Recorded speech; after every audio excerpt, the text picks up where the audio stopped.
नमस्कार साथियों। 8वें वेतन आयोग को लेकर एक बहुत ही बड़ी अपडेट सामने आ रही है, जिसकी चर्चा हम इस वीडियो के माध्यम से करने वाले हैं साथियों। ये एक बहुत ही बड़ी खुशखबरी है साथियों। 8वें पे कमीशन के लिए आखिर अध्यक्ष की पद पर नियुक्ति किसकी होने जा रही है साथियों, और ये जो अध्यक्ष के पद पर नियुक्त होने जा रहे हैं, क्या ये पहले भी अध्यक्ष के पद पर रह चुके हैं, और ये कौन है साथियों, जिनके बारे में हम चर्चा करने वाले हैं साथियों। और जो समिति का गठन किया जा रहा है उसमें कौन कौन सदस्य इसमें शामिल होने जा रहे हैं।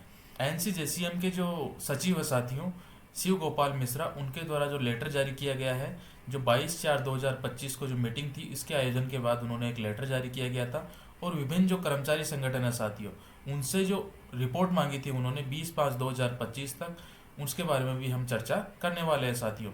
क्योंकि ये जो रिपोर्ट मांगी है, इन्होंने क्यों मांगी है, इसके बाद क्या होने वाला है, आखिर शिव गोपाल मिश्रा जो है वो कौन है, इनके बारे में हम चर्चा करने वाले हैं। क्यों बार बार इनका शिव गोपाल मिश्रा का नाम लिया जा रहा है साथियों।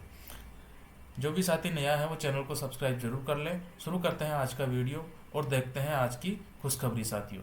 Meeting of standard committee of the national council JCM under the chairmanship of secretary held on 23/4/2025, यानी 23/4/2025 को मीटिंग का आयोजन किया गया था। उसमें क्या किया गया था, जो विभिन्न जो टीओआर थे, टर्म्स ऑफ रेफरेंस थे, उसके संदर्भ में जो मीटिंग का आयोजन किया गया था साथियों, जिसकी फोटोज आप देख रहे हैं, ये सब एनसीजेसीएम के सदस्य हैं साथियों। इस मीटिंग के आयोजन के बाद इन्होंने एक लेटर जारी किया गया था, वो देखते हैं साथियों हम।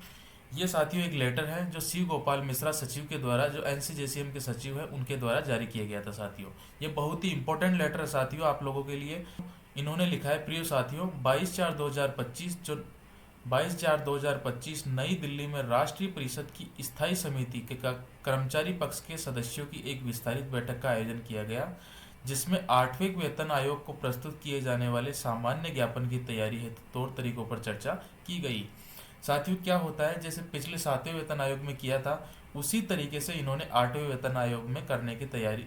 8वें वेतन आयोग में अपने जो कर्मचारी हितों को जो ध्यान में रखा जाए, कर्मचारी हितों को ध्यान में रखने के लिए साथियों कमेटी बनेगी 8वें वेतन आयोग की। उस कमेटी के सामने रिपोर्ट जो पेश करेंगे वो किस तरीके से पेश करेंगे, क्योंकि विभिन्न जो कर्मचारी संगठन है उनका भी सहारा लिया जाना आवश्यक है, क्योंकि ये जो ज्ञापन देंगे उसकी तैयारी और तौर तरीकों पर चर्चा की गई थी। इसमें कौन कौन से बिंदुओं पर चर्चा की गई थी, न्यूनतम वेतन, फिटमेंट फैक्टर, वेतनमान, भत्ते, अग्रिम, पदोन्नति नीति, एमएसपी लाभ, भविष्य और पिछले पेंशन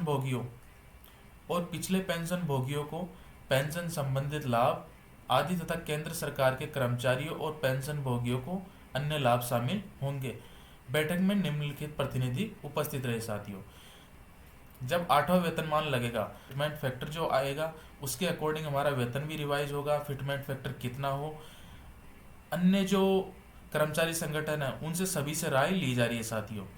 फिर ये जो राय ली जाएगी उस 8वें वेतन आयोग की जो कमेटी बनेगी, उस कमेटी के सामने अपने हितों को रखा जाएगा।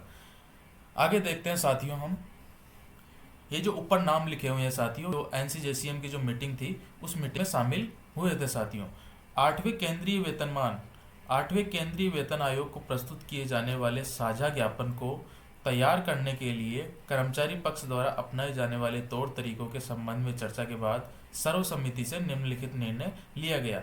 इन्होंने क्या निर्णय लिया साथियों, पहला निर्णय है, पूर्व की भांति कर्मचारी पक्ष का सामान्य ज्ञापन तैयार करने के लिए निम्नानुसार एक प्रारूप समिति का गठन किया जाएगा। प्रारूप समिति का गठन किया जाएगा। उस प्रारूप समिति में सदस्य कौन कौन होंगे, AIRF जो संगठन है उनके 3 रिप्रेजेंटेटिव होंगे, और जो NFIR है उनके 3 रिप्रेजेंटेटिव होंगे, AIDF है उनके 2 होंगे, और जो अन्य कर्मचारी संगठन है उनके एक सदस्य इसमें शामिल किए जाएंगे साथियों।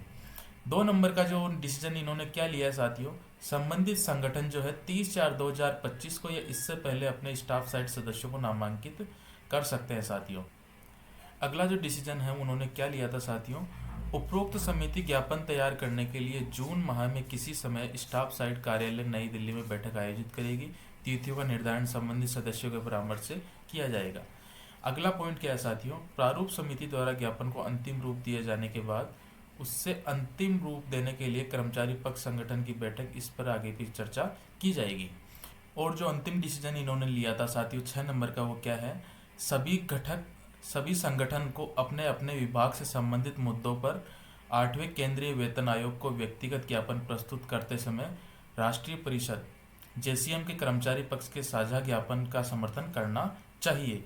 और जो अंतिम में इन्होंने लिखा है साथियों, सचिव स्टाफ पक्ष मसौदा समिति का संयोजक होगा। सचिव जो होगा वो स्टाफ पक्ष मसौदा समिति का संयोजक जो है वो होगा साथियों। लास्ट में इन्होंने शिव गोपाल मिश्रा द्वारा ये साइन किए गए थे।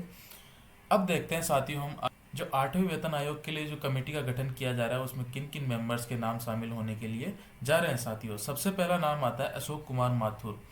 ये अशोक कुमार जो माथुर है साथियों, 7वें वेतन आयोग में चेयरमैन के पद पर रहे थे। यदि ये 8वें वेतन आयोग में भी अध्यक्ष के पद पर रहते हैं तो साथियों हमारे को बहुत ही जल्दी खुशखबरी मिलने वाली है, क्योंकि इनके जो एक्सपीरियंस है उसका भी लाभ हमें मिलने वाला है। और साथ में बहुत ही जल्दी जो 8वें वेतन आयोग की जो रिपोर्ट है वो प्रस्तुत कर दी जाएगी, क्योंकि साथियों किस पद पर रह चुके हैं, फॉर्मर जज ऑफ द सुप्रीम कोर्ट, यानी कि पूर्व में जो सुप्रीम कोर्ट के जज पर ये रह चुके हैं, और chairman of armed forces tribunal. Role in commission, इस कमीशन में इनका रोल किस पद पर रहने वाला है साथियों, चेयरमैन के पद पर रहने वाला है। दूसरा नाम आता है विवेक रॉय। विवेक रॉय का नाम आता है साथियों 2 नंबर पर। ये जो है साथियों retired secretary of ministry of petroleum and natural gas. ये जो डेजिनेशन है इनका, ये वाला इनका डेजिनेशन रहने वाला है साथियों। ये मेंबर फुल टाइम रहने वाले हैं। और जो 3rd नंबर पे जो नाम आता है डॉक्टर रथिन रॉय, ये जो है डायरेक्टर ऑफ NIPFP मेंबर, ये पार्ट टाइम रहने वाला है साथियों। जस्टिस माथुर है, ये 7वें वेतन आयोग में भी अध्यक्ष के पद पर रह चुके हैं। क्योंकि ये जो रिपोर्ट देख रहे हैं 11 वर्ष पहले लगभग, यानी कि ये 7वें वेतन आयोग के समय की रिपोर्ट है। 80 लाख लोगों को मिलेगा फायदा, यानी कि लगभग जो भी सरकारी जो कर्मचारी हैं उनकी जो रीढ़ है वो इन्हीं के ऊपर अब टिकी हुई है। ये होंगे आयोग के सदस्य। और जो आयोग के सदस्य कौन कौन थे साथियों, पेट्रोलियम सचिव विवेक रॉय आयोग के पूर्वकालिक सदस्य होंगे। NIPFP के निदेशक रथिन रॉय आयोजक के अंशकालीन सदस्य होंगे। वे विभाग की OSD मीना अग्रवाल आयोग की सचिव रहने वाली है। ये साथियों कब की रिपोर्ट है साथियों, 11 वर्ष पहले, यानी कि 7वें वेतन आयोग के समय। और यही लोग इस बार भी 8वें वेतन आयोग के समय अपनी भूमिका निभाने वाले हैं साथियों। ये जो सामने आप लेटर देख रहे हैं, ministry of finance department of expenditure, यानी कि डिपार्टमेंट ऑफ एक्सपेंडिचर से निकला हुआ लेटर है साथियों। ये वैकेंसी को फुलफिल करने के लिए निकला हुआ है। ये filling up of post in 8th central pay commission on deputation basis regarding, यानी कि साथियों जो 35 पोस्ट है ये जल्द ही डेपुटेशन के माध्यम से भर दी जाएगी। और ये भरने के बाद जो 4 पोस्टें हैं साथियों, उसके बाद 4 पोस्टों का और लेटर निकला था। 35 + 4 कितनी हो गई साथियों, 39। 35 + 4 39। 39 में जो 3 मैंने पोस्टें बताई हैं, एक होंगे जो M माथुर, और जो 2 अन्य ऐसे सदस्य हैं वो होने वाले हैं साथियों। इन पोस्टों को जल्दी ही भर दिया जाएगा। और जो कमेटी की जो रिपोर्ट है लगभग जनवरी 26 से पहले ये सौंप दी जाएगी। Thanks for watching this video. यदि वीडियो अच्छा लगे तो चैनल को सब्सक्राइब करना और लाइक करना और अपने साथियों तक पहुंचाना साथियों।